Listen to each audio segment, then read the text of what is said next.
About the S film maker जो कि जाने जाते हैं अपनी मूवीज जैसे कि साहिब बीवी और गैंगस्टर, बुलेट रानी, रिवॉल्वर, राजा के लिए, साथ ही आजकल अपना दम दिखा रहे हैं एक्टिंग के क्षेत्र में भी। वाओ!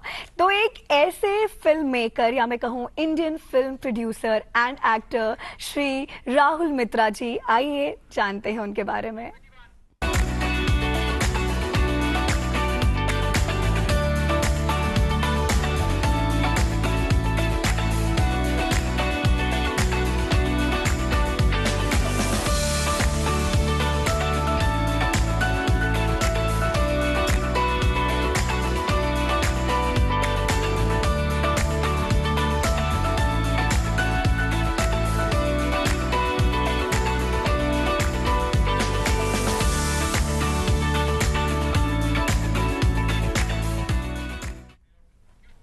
नमस्कार Rahul ji, DD morning show में आपका बहुत बहुत स्वागत है।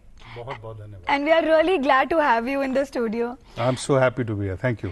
तो सर, सबसे पहले जो मैं आपसे पूछना चाहती हूँ वो है आपकी जर्नी के बारे में, क्योंकि जितना मैंने आपकी जर्नी के बारे में पढ़ा, इट इज रियली इम्प्रेसिव। मतलब इतनी सारी एक्सपर्टीज, इतनी सारी चीजों में आपने एक्सपेरिमेंट करा है। तो मेरा पहला आपसे सवाल यही है कि एक जर्नलिस्ट से एक फिल्म मेकर, तो ये जर्नी जो थी वो कैसी थी, क्या एक्सपीरियंस है?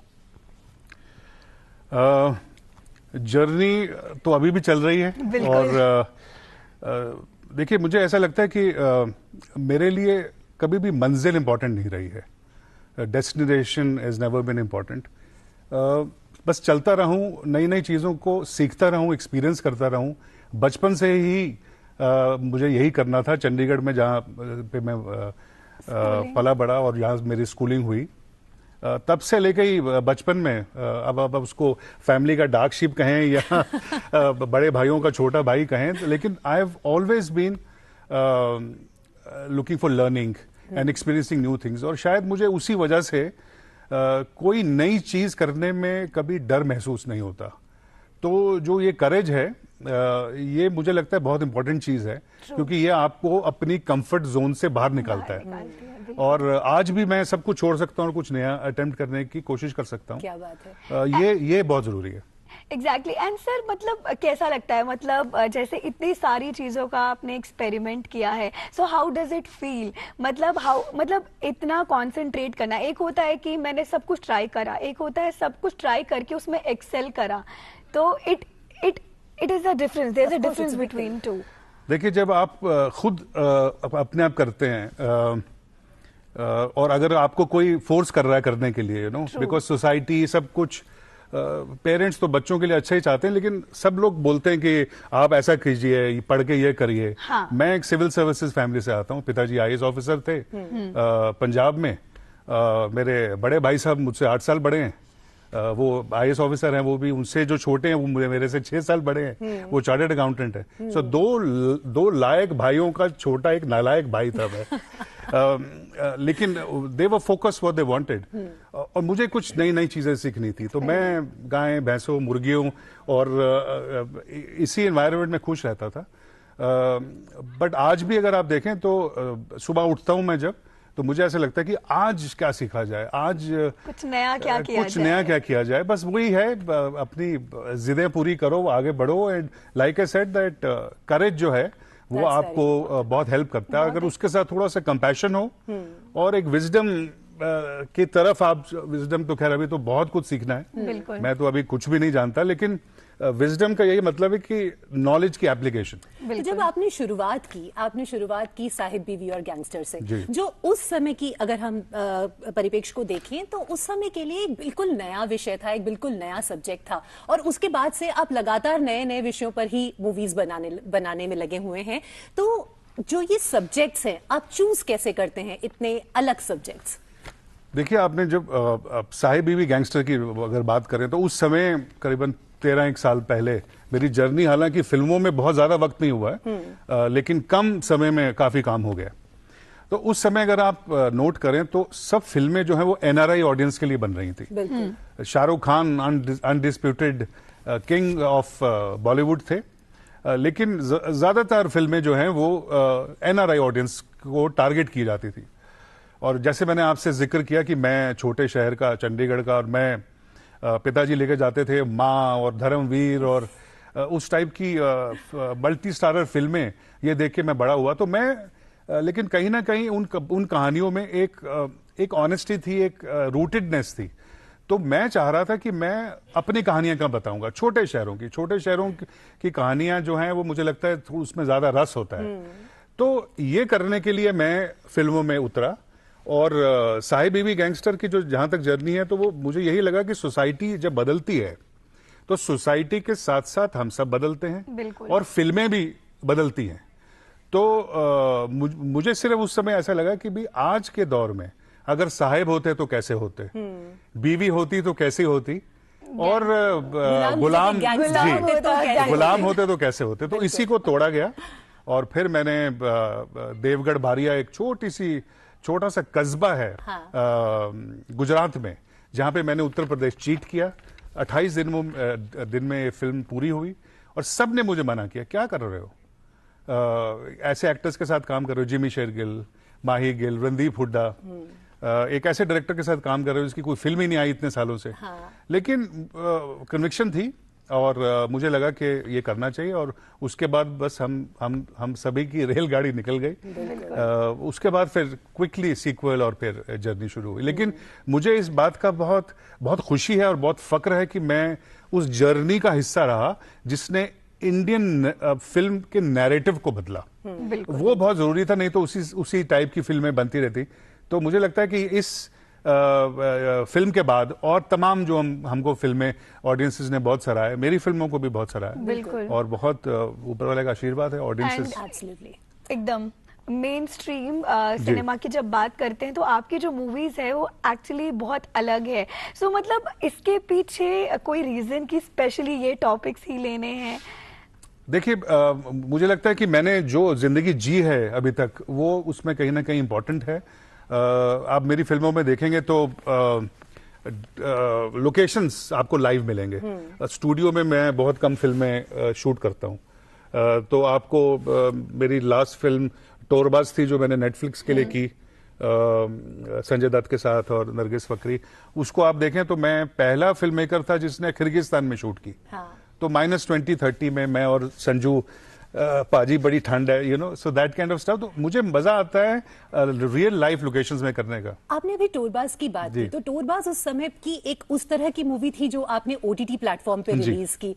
2020 की बात है। तो ये कोविड के बाद का दौर है जहां ओटीटी पर मूवीज जो हैं वो रिलीज होनी शुरू हुई, मेन स्ट्रीम मूवीज, लेकिन आप थोड़ा सा एक कदम आगे ही थे। इसके बारे में आपने कैसे सोचा? देखिए, सबको लगता है, काफी लोगों को लगता है कि कोविड आया तो सभी फिल्म मेकर्स की तरह मैं भी ओटीटी रिलीज में, मेरे पास कोई और चॉइस नहीं थी तो मैं ओटीटी प्लेटफॉर्म के पास चला गया। लेकिन ये बिल्कुल गलत है और ये मुझे आपके साथ आज यहाँ पे शेयर करते हुए बहुत अच्छा लग रहा है कि मैंने जब फिल्म के रशेस देखे और मुझे लगा कि नहीं, ये फिल्म जो है ये थोड़ी इंटरनेशनल ऑडियंस के पॉइंट ऑफ व्यू से है। उसमें अगर आप देखें तो एक ठहराव है, यूरोपियन सिनेमा की तरह थोड़ा आराम से है। और संजू का काम बहुत ही बेहतरीन, हालांकि मैं उसमें हेड ऑफ अफगान आर्मी बना हूं। बहुत मजा आया वो रोल करते हुए। लेकिन वो जब मैंने रशेस देखे तो मुझे लगा कि this film warrants international audience. तो इसको मैं, देखिए, हिंदुस्तान में तो इतनी सारी मेरी फिल्में रिलीज हुई हैं और बाहर के मुल्कों में भी रिलीज हुई हैं, लेकिन एक ऐसा कुछ मैं करूं कि ये बहुत सारे कंट्रीज में देखा जाए। उस पर्पज से फिर मैंने नेटफ्लिक्स को अप्रोच किया और मैंने कहा कि मैं आपको कुछ दिखाना चाहता हूं। और ये कोविड से पहले की बात है? ये कोविड से बहुत पहले की बात है। अच्छा। अभी तक कोविड की कोई खबर भी नहीं आई थी। मतलब 2-3 महीने पहले खबर आने से 2-3 महीने पहले की बात है। अच्छा। और स्क्रीनिंग के बाद नेटफ्लिक्स को बहुत पसंद आई। हमने जब फिल्म देखी स्क्रीन पे, उनको बहुत अच्छी लगी। उन्होंने कहा कि ठीक है, इसको करते हैं। और फिर 1-2 महीने में मेरी वर्बल डील हो गई और फिर करते करते आई थिंक 3 महीने में I had structured a deal with Netflix. और मेरी बहुत अच्छी डील थी। अगर कोविड के दौरान अगर होता यही चीज तो शायद मुझे आधा भाव मिलता। But one of the biggest sales on Netflix in 2020 in December was my film. आपने हाल ही में अरुणाचल प्रदेश के लिए, उनके टूरिज्म के लिए भी एक वीडियो शूट किया है संजय दत्त के साथ। काफी इंटरेस्टिंग वीडियो है जहां बहुत खूबसूरत विजुअल्स भी हमने देखे हैं। तो how did that happen? Arunachal Pradesh के 50 साल पूरे हो रहे थे। हाँ। और माननीय मुख्यमंत्री very very dynamic Pema Khandu ji, and जो वहाँ के असेंबली स्पीकर हैं पसांग दौरजी जी, इन्होंने मुझे संपर्क किया और दिल्ली में मीटिंग हुई और उन्होंने कहा कि तो सर मैं चाहती हूँ एक बार उसकी एक झलक अगर हम देख पाए। बिल्कुल। Hello brother. हेलो बाबा। इस बार कहाँ जाएं हम लोग वेकेशन के लिए? You tell me. New destination Unexplored, out of this world. Then why not come to Arunachal? International सोच रहा था। Arunachal is better, brother. Mysterious. And magical. Exactly. Get on a video call.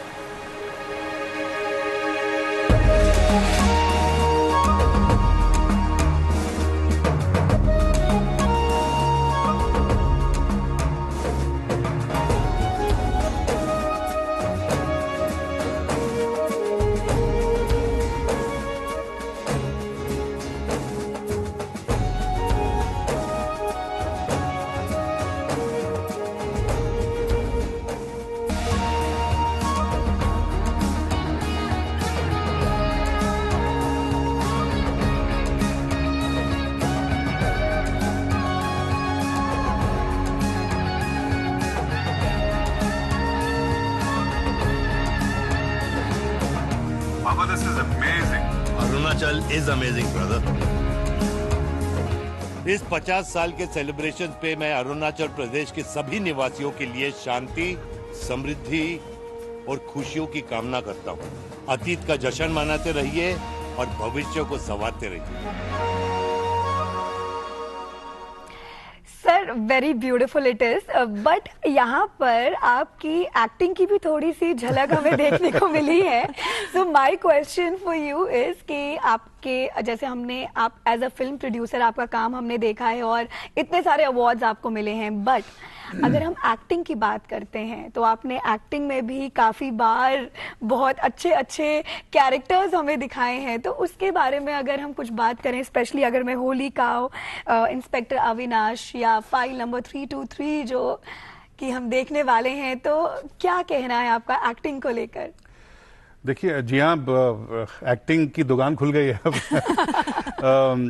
ऐसा हुआ कि पहले तो मस्ती कि चलो वो कैरेक्टर नहीं मिल रहा, तो एक कोई एक रॉयल का एक कैरेक्टर चाहिए, तो चलो मैं प्रोड्यूसर हूँ, पैसे भी बचेंगे और काम भी कर लूंगा। तो ऐसे करके एक दो सीन्स हुए, लेकिन फिर मैंने कहा अरे ये तो कभी फोन आ रहा है, अभी नवाज की फिल्म में नवाजुद्दीन और मेरा गेस्ट अपीयरेंस है, वो काम लोगों ने बहुत सराहा। फिर उसके बाद सुनील शेट्टी का फोन आया, मेरे बहुत अच्छे मित्र हैं इसेंग के, मेरे पास एक साउथ के डायरेक्टर आए हैं, वो कहते हैं कि एक वकील चाहिए CBI council, head CBI council, और दिल्ली में, और उर्दू और जुबान और ये सब साफ चाहिए, तो इसे कोई रेफरेंस दो। कहते वो एक प्रोड्यूसर है ना आपके फ्रेंड राहुल मित्रा, वैसी पर्सनैलिटी चाहिए। सो कहते पर्सनैलिटी क्या, मैं राहुल मित्रा ही दिलवा देता हूँ।